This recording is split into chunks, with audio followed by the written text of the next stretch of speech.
Alright, what's going on, guys? So my GoPro memory is almost full, but you know, it's whatever. So got this JB weld out here. They don't sell the actual JB weld in Europe out here, so I got this brand.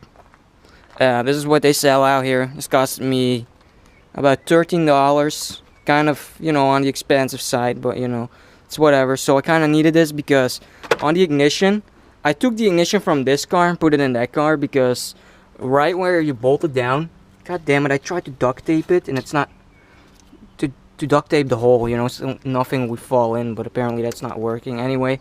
So took the ignition out, got it inside because it broke on this one when I tried to bolt it on, but it wasn't like really in right. It's kind of hard to explain, but you know, you'll see in a second. So out here, we got this thing, this snapped, bolted down. So we gotta glue this back on here. I'm just gonna like clean it up, maybe with a wire brush or something. We'll see what we find around, or maybe some sandpaper. Clean it up. Glue this down on here, and also needed this JB weld because I got an exhaust leak. Just pretty annoying. You get all the fumes in the car. It makes it sound like shit. So want to fix that.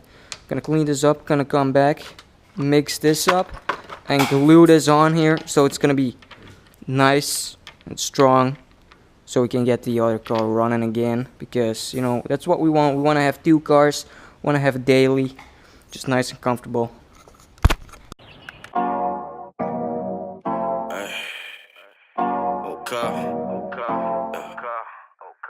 Go to sleep, work, look, hey, woke up, working, go to sleep, working, hit the mall, working, tell her shawty come and twerk it, damn I hope it's worth it, all these years I've been grinding, man, I hope it's worth it. It's looking pretty good, so yeah, as long as it holds, it's good. I'm just gonna leave this out here for over the weekend, I guess. Still got this thing